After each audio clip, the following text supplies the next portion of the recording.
mahirap makita kung di ka sanay, no? Nakaakap siya dito sa puno ng kubi na ito. Nagpapahinga kanina pa siya dyan. Nasa labas tayo ng protected area. Pero yung ibang mga mammals, like yung mga kagwang, dito pa rin pinipiling manirahan at mag-establish ng kanilang mga nesting sites.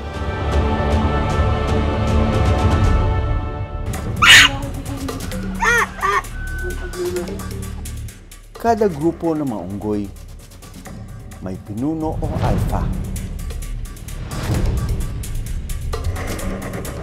Pero ang itinuturing na alpha sa barangay Binaritan, Morong, Bataan, wala umanong tropa. At ang balita, agresibo ito. Yung unggoy nandito! First time ko nakita yung monkey. Malaki siya.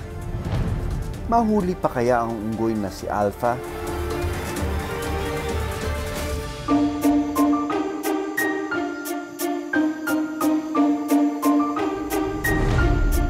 Pagputok ng liwanag, kanya-kanyang pwesto na sa itaas ng mga puno.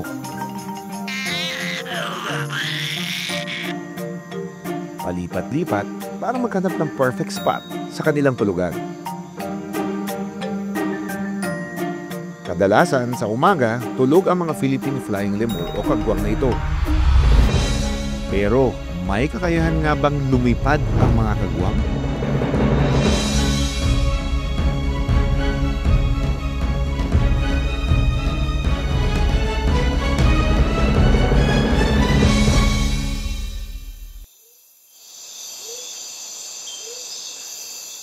Sa puno ng kubi, halos hindi makita ang batang kagwang dahil kakulay nito ang balat ng puno. Gamit ang dila, nililinisan niya ang kanyang sarili.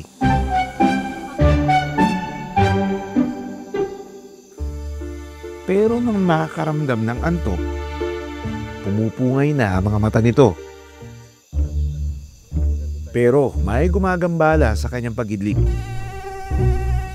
Isang lamok na ayaw tantanan ang kanyang ilong.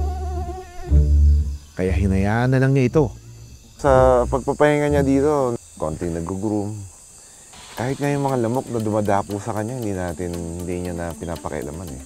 Pero kung babaybayan mo itong puno, mahirap makita kung di ka sanay, no? Nakaakap siya dito sa puno ng kubi na ito. Nagpapahinga kanina pa siya dyan. Hinihintay namin gumalaw pero parang pagod pa siya or puyat eh.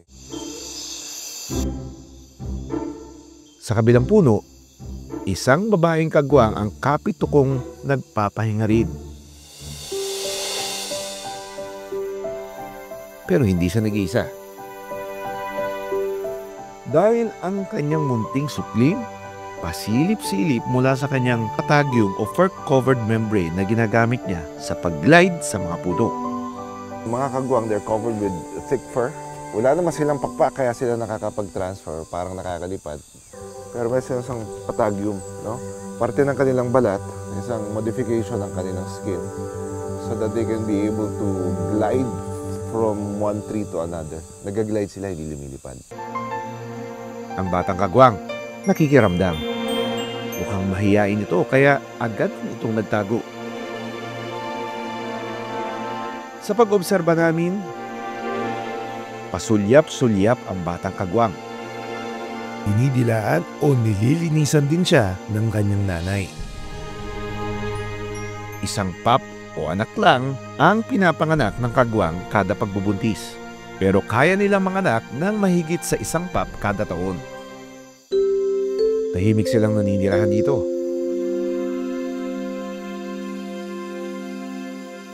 Makikita ang kagwang sa ilang parte ng Visayas tulad ng Bohol, pati na sa Mindanao. Nasa labas tayo ng protected area.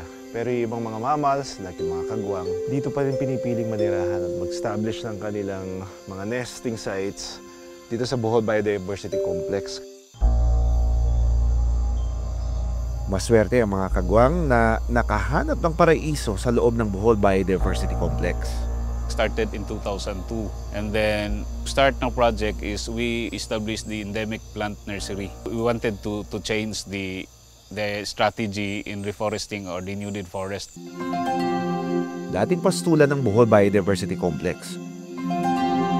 Halos wala raw kapuno-puno rito dati. Kaya introduced species daw o mga uri ng halaman na hindi natural na nabubuhay sa lugar na ito ang mga nakatanim dito noon dahil mabilis ito tumubo. Halos walang wildlife o hayop na nakatira. Sa di kalayuan, may napansin ako. Dito sa lugar, madami tayong nakikita mga putol na puno ng mahogany. Ayan, no? Malalaki na ito eh. Pero pinuputo nila kasi introduce yung mga mahoganies eh. They're introduced species. Invasive pati ito. They grow so big. They compete with the nutrients and the space and our local trees. Hindi sila masyado makakompete kasi ang bilis na lumaki. At saka ang lakas nilang kumuha ng nutrients from the soil. Ang mga pinutol na mahogany, papalitan nila ng native na puno. So nakita natin na using the exotic species for reforestation, hindi talaga maganda.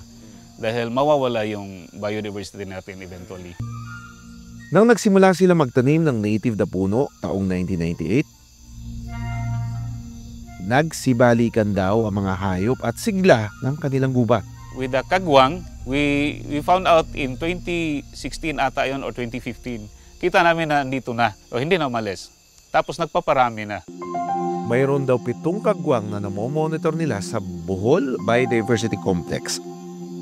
Ayon sa biologist ng si Basil, posibleng galing sa ibang lugar ang mga kagwang na naging residente na rito. Yung reason na andito sila ngayon, we can see some sightings kasi most probably galing to sila from Lobok Watershed Forest or perhaps galing sila sa RSPL. Most probably, they move out and look for other territories. And possible kasi nga yung reproductive rates na nasa RSPL ay dumadami na. And territorial din kasi yung mga flying lemur. Pagsapit ng gabi, biglang naging aktibo ang mga kagwang. Ang nanay na kagwang agad na umakyat sa puno at naghanap ng makakain.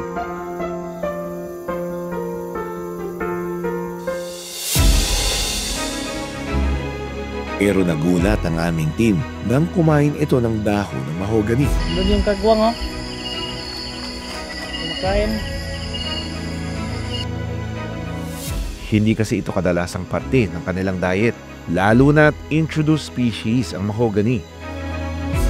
Nilantakan ng kagwang ang dahon, habang ang anak naman niya ay tila nakikigaya at nakikikain na rin.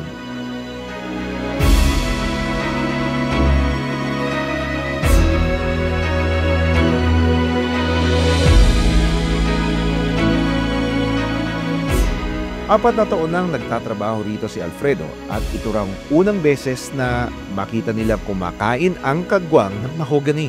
Ngayon lang po namin nalaman na kumakain pa lang siya. Ngayon lang kami nakapag-observe ng gabi habang kumakain siya. So ang alam namin is yung mga may dagta na puno, yung kubi at saka yung langka. Yun yung alam namin kinakain nila. As we know that yung food nila, yung young leaves and sometimes yung mga fruits. Siguro dahil nandito sila ngayon, it could be a good source for them when it comes to forage. Sa ngayon, konti pa lang daw ang pag-aaral tungkol sa mga kagwang. Unfortunately, wala talagang nag-aaral ng flying lemur dito sa Bohol. And that is really my desire or my goal na encourage our students in Bohol Island State University to conduct such study. Dahil hindi protected area ang lugar, mas vulnerable sila sa banta tulad ng hunting. Since nakikita namin na dapat talagang proteksyonan dahil pag hindi mo proteksyonan baka mawala lang dahil may mga may mga nag-hunting. Actually, it's owned by the provincial government pero pinapalibutan ng mga private lands. Nag-hire kami ng security guard to roam around. Ang tahimik nilang mundo rito, sana'y mapanatiling ligtas. Lalo na't bihira nang makahanap ng may ituturing na paraiso ang mga hayop na yun.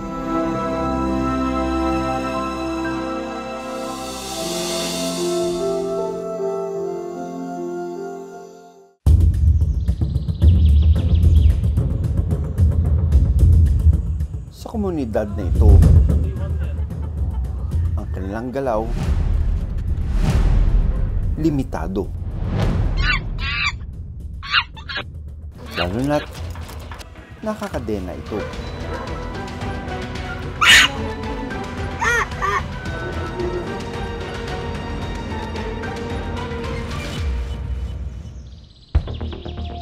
Kada grupo ng mga unggoy may pinuno o alpha.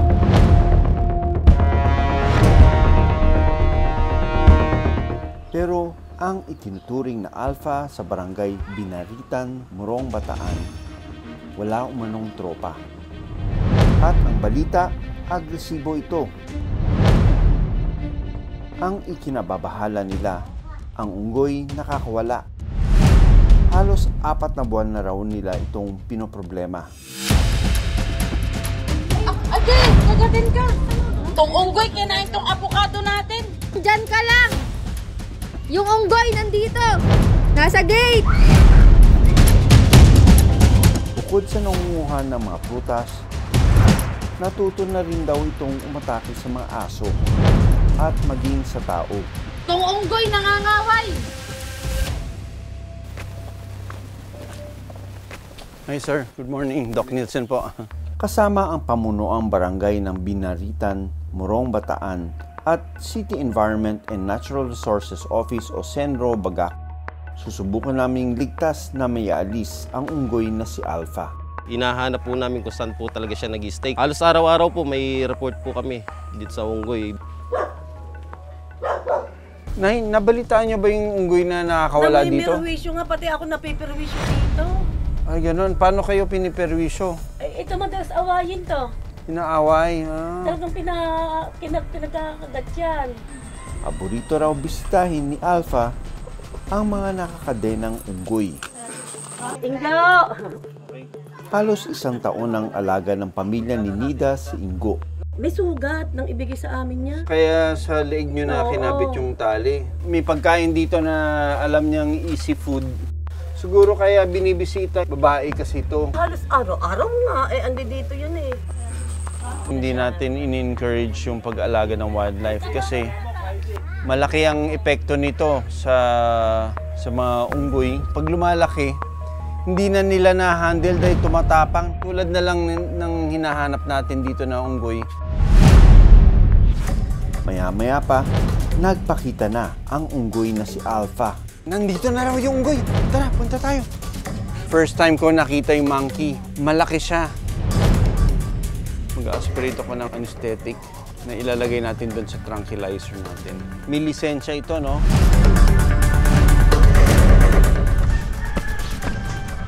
Andiyan pa? Kagad, bumaba na kayo dito.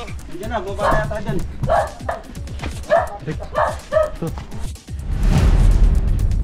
Ang hirap niyan sundan.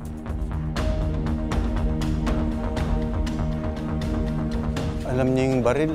Na-recognize niya. Parang may experience na siya na nasaktan siya ng ganitong rifle. We lose sight of our target. Sa kulungan na ito, patibong daw para mahuli ang agresibo at nakakawalang unggoy na si Alpha. Subukan nilang i-trap yung unggoy na nakawala. So, ini-effort naman palang hulihin. Pagka na-attract yung nakawalang unggoy, pumasok dito, hihilahin nila yung tali.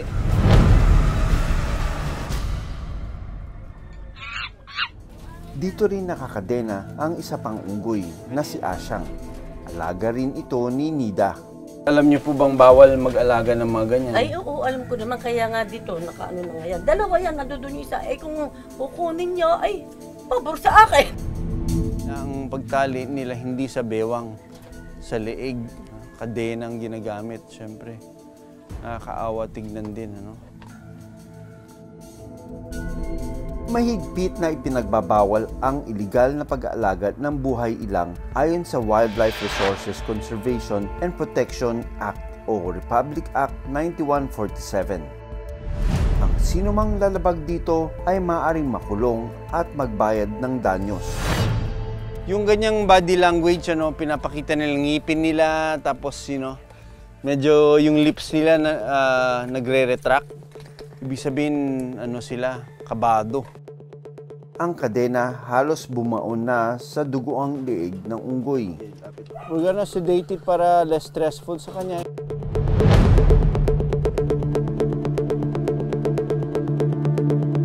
Oh my gosh, look at that. Oh my gosh, oh my gosh. This is where we'll see how bad the injury is. Oh my gosh, look at that. Parang bumaon na yung mga kadena. Oh my God. Oh, pumasok na yung laman dun sa kadena. Loose naman siya. Kung mahigpit talaga to, dapat pati dito. Aabot sa 1 hanggang 2 pulgada ang sugat nito sa leeg. Kailangan natin itong tahiin dahil this will heal for a long time. Look at that, ang lalim. Ititrim ko yung mga edges ng sugat na necrotic or nabubulok. Okay, so yan, na-close na natin yung mga wounds niya. Yung mga tahi na ginawa ko, mga natutunaw yan. Tuturukan natin to ng antibiotics. And our final treatment is anti-maggot para hindi siya langawin. We may not be successful in trying to capture itong nakakawala ng unggoy, pero maghanap tayo ng ibang paraan para maprotektahan naman yung mga nagre-reklamong mga residente dito. May nakita akong stuff na laruan na snake, and usually in the wild, monkeys are afraid of snakes, particularly yung mga python. So tignan natin kung likas sa kanyang instincts ang matakot sa ahas. Susubukan nating ilapit ang laruan na ahas kay Unggo.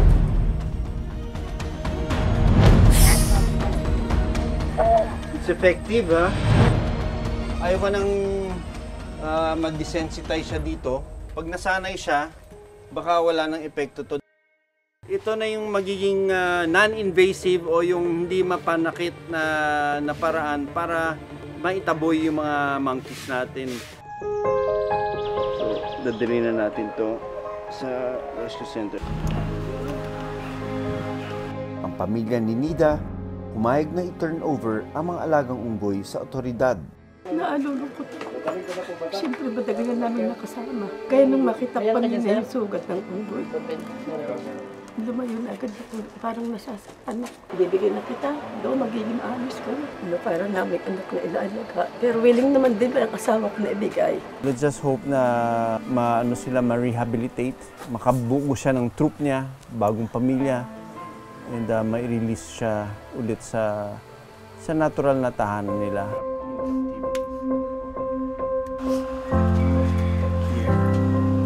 Whew.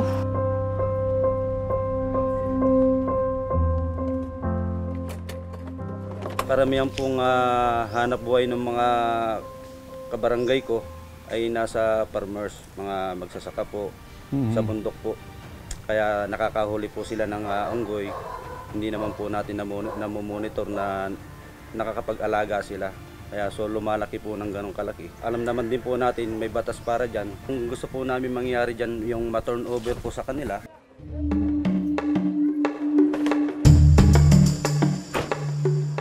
Bago kami umalis, tinuruan din namin ang ilang miyembro ng barangay at senro kung paano nila ligtas na mahuhuli ang unggoy na si Alpha. Pag inaabot ng unggoy yung food, hindi niya maabot. So kailangan umakyat siya. Pag umakyat siya, makikita yung food, tatalon siya ngayon dito.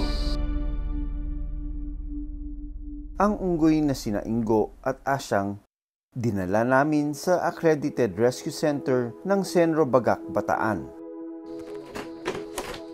Pareho silang female. After ng quarantine nila at pwede na silang mag-survive into wild, siguro i-release din namin with Senro office.